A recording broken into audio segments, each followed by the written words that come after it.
Hello दोस्तों, मेरा नाम है नंदिनी। मेरे इस यूट्यूब चैनल पे मैं आप सबका स्वागत करती हूँ।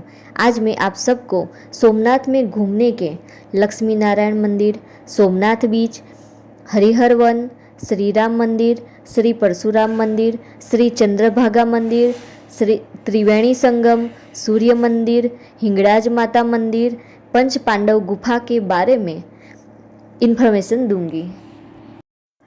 श्री लक्ष्मी नारायण मंदिर।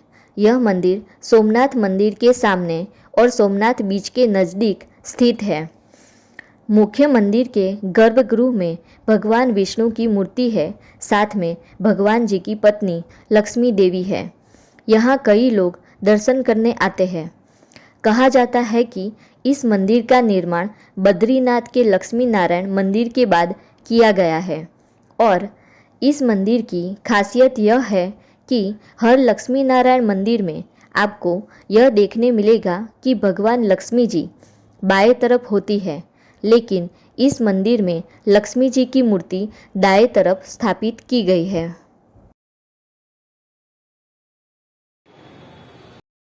सोमनाथ बीच।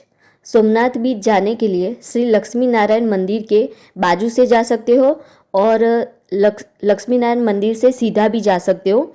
और सोमनाथ बीच जाने के लिए एंट्री फीस 5 रुपीज़ है। सोमनाथ बीच अरब सागर के किनारे स्थित है और अपने स्वच्छ पानी और सुनहरी रेत के लिए जाना जाता है। बच्चों के लिए रेत के किले बनाना एक मज़ेदार गतिविधि हो सकती है। शाम के समय बीच पर बैठकर शांत वातावरण का आनंद लेना एक सुखद अनुभव हो सकता है। यहाँ सूर्योदय और सूर्यास्त के दृश्य यहाँ विशेष रूप से आकर्षक होते हैं, जो फोटोग्राफी के शौकीन के लिए एक स्वर्ग है। यह सुंदर और शांत समुद्र तट पर्यटकों को प्राकृतिक सौंदर्य और आराम का अनुभव प्रदान करता है। और यहाँ केमल राइड करना हो तो 1 राउंड का 50 रुपीज़ चार्ज लेते हैं। यहाँ पर स्थानीय मछुआरे अपनी परंपरागत तकनीकों से मछली पकड़ते हैं, जो एक रोचक दृश्य प्रस्तुत करता है। बीच पे आपको कई सारी शॉप देखने को मिलेगी। यहाँ पर आप शॉपिंग भी कर सकते हो। बीच के पास कई छोटे रेस्टोरेंट और ठेले हैं, जहाँ पर्यटक स्थानीय समुद्री भोजन का स्वाद चख सकते हैं।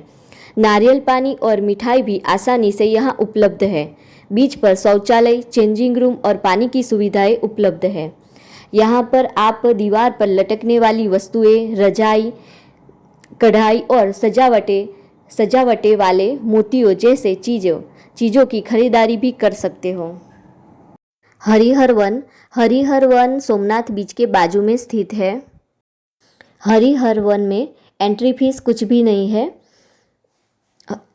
हरिहर वन एक खूबसूरत बगीचा है जो त्रिवेणी संगम पर स्थित है।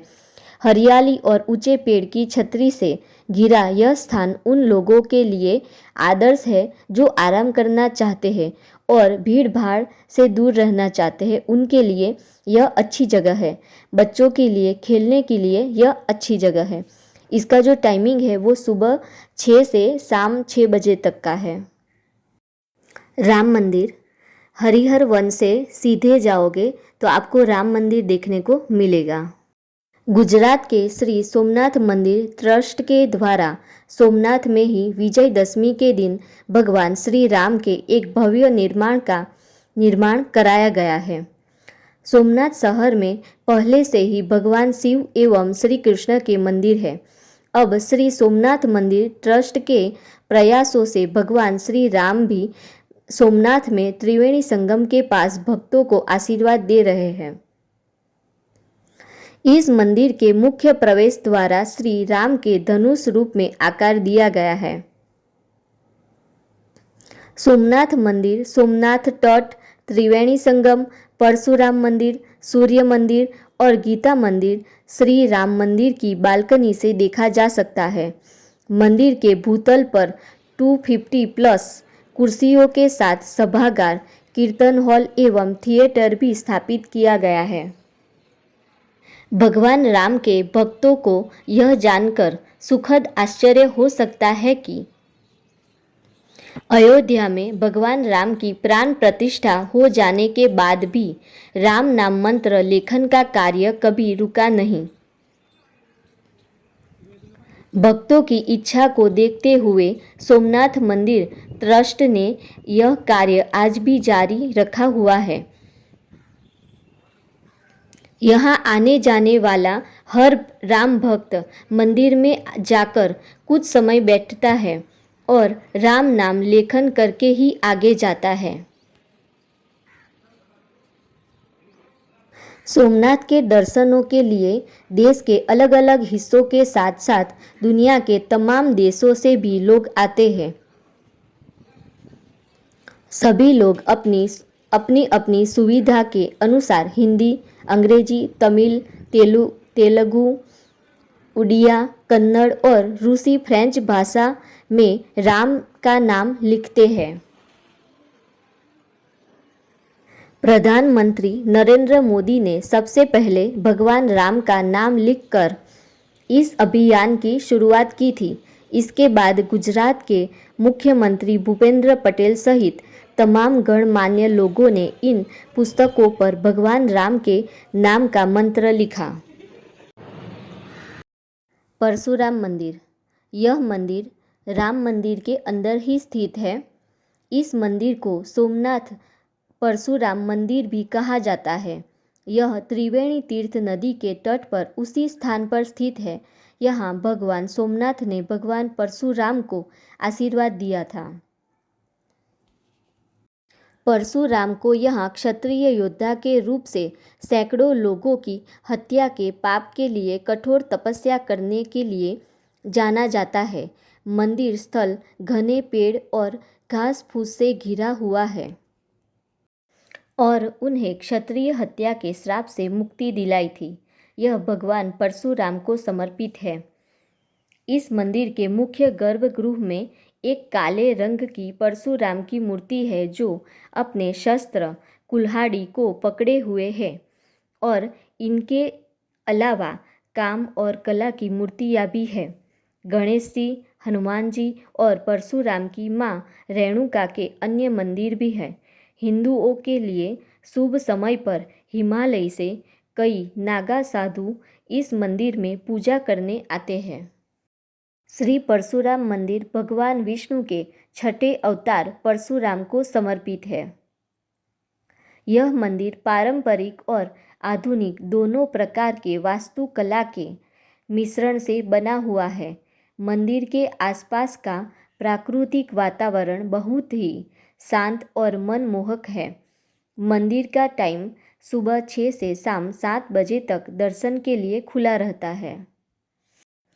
आधुनिक समय में सरकार और स्थानीय निकायों ने मंदिर के आसपास के बुनियादी ढांचे में निवेश किया है जिससे पर्यटन को और बढ़ावा मिले।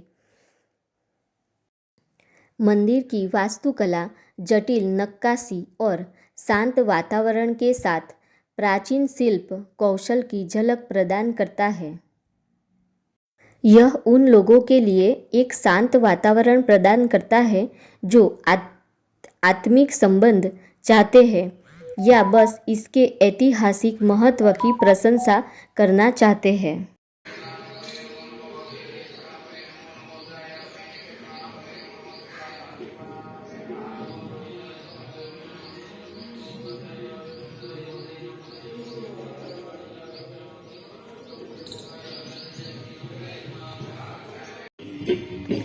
श्री चंद्रभागा शक्तिपीठ मंदिर। यह मंदिर जाने के लिए रास्ता श्री राम मंदिर के बाजू से ही जाता है। गुजरात के प्रभास क्षेत्र में त्रिवेणी संगम के निकट माँ सती के शक्तिपीठों में से एक चंद्रभागा शक्तिपीठ का वर्णन पुराणों में भी उल्लेखित किया गया है। कपिला, हिरण्या एवं सरस्वती नदी के त्रिवेणी संगम पर स्मशान भूमि के निकट सोमनाथ ज्योतिर्लिंग के समीप है। माँ सती के शरीर का अंग उदर आमाशय देवी चंद्रभागा के रूप में जाना जाता है। देवी के इस रूप के रक्षण हेतु वक्रतुंड भैरव हमेशा से उनके निकट विराजमान है। वर्तमान समय में यह शक्तिपीठ सोमनाथ ट्रस्ट के श्री राम मंदिर के पिछले हिस्से के और वह हरिहर वन के निकट स्थित है। ज़्यादातर गाइड इस मंदिर को वहाँ के केवल लोकल धार्मिक घूमने वाले मंदिरों में शामिल नहीं करते। आप सब पौराणिक कथा तो जानते होंगे कि भगवान शिव के ससुर राजा दक्ष ने एक यज्ञ का आयोजन किया था, जिसमें राजा दक्ष ने भगवान शिव और माता सती को निमंत्रण नहीं भेजा था, क्योंकि राजा दक्ष भगवान शिव को अपने बराबर का नहीं मानते थे। यह बात सुनकर माता सती को बहुत बुरा लगा। वो बिना निमंत्रण के ही यज्ञ में पहुंच गई। यज्ञ स्थल पर भगवान शिव का काफी अपमान हुआ, जिसे माता सती सहन नहीं कर सकी और वही हवन कुंड में कूद गई। यह बात भगवान शिव को पता चली, जिसके बाद वो वहां पहुंचे और माता सती के शरीर को हवन कुंड से निकालकर तांडव करने लगे, जिससे पूरे ब्रह्मांड में उथल पुथल मच गई। पूरे ब्रह्मांड को इस संकट से बचाने के लिए भगवान विष्णु ने अपने सुदर्शन चक्र से माता सती के शरीर को 51 भागों में विभाजित कर दिया।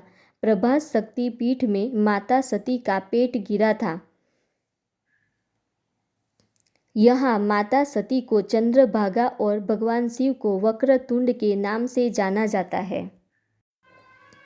देवी सती के गिरे हुए अंग के स्थान पर निर्मित इस शक्तिपीठ की अधिष्ठात्री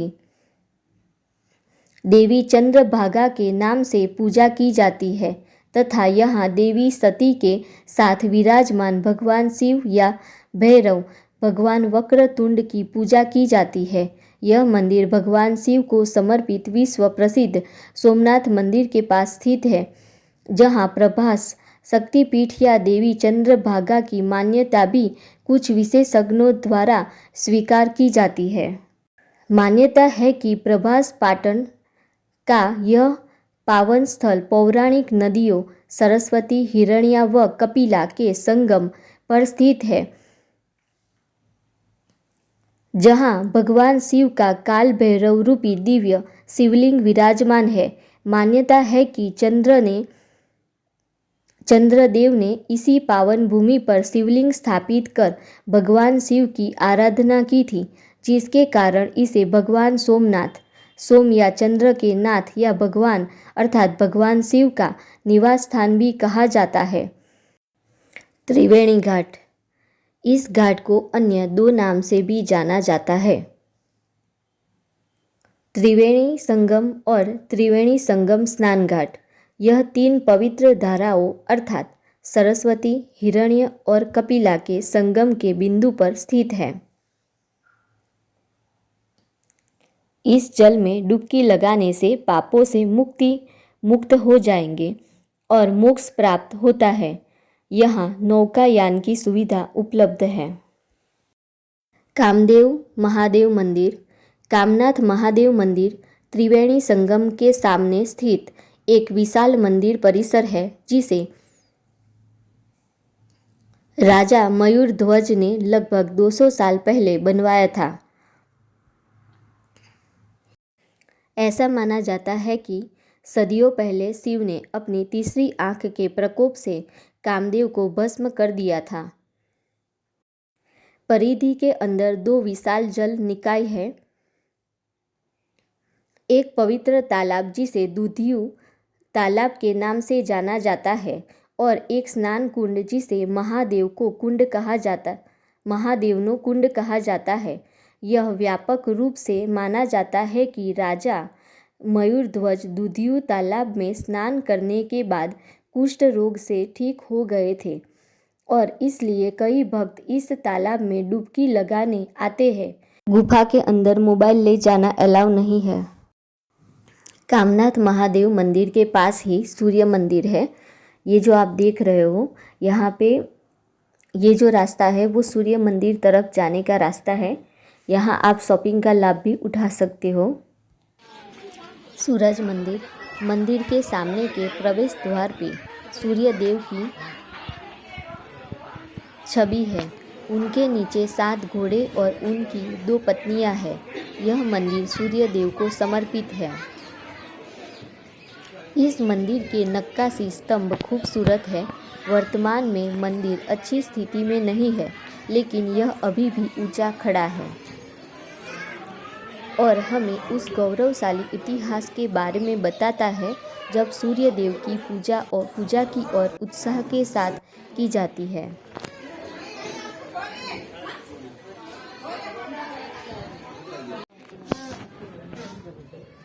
सूर्यकुंड, मतलब उस समय का है जब हिंगराज माताजी मंदिर, यह मंदिर सूर्य मंदिर के बाजू में ही स्थित है। हिंगलाज माता मंदिर पाकिस्तान के बलूचिस्तान प्रांत में हिंगोल नदी के तट पर स्थित है, जो 51 शक्तिपीठों में से एक है।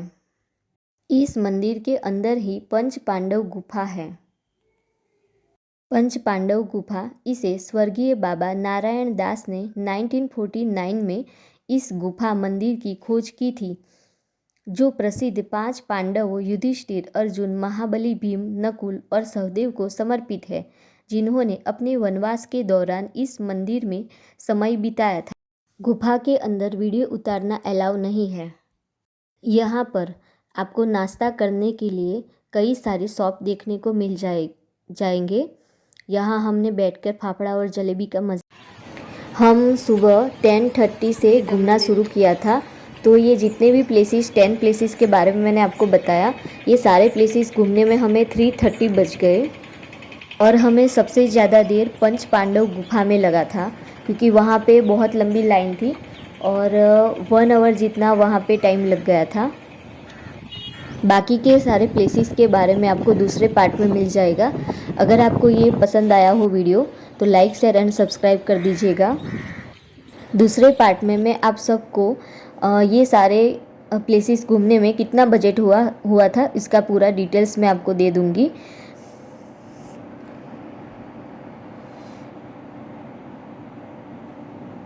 Thank you for watching my video.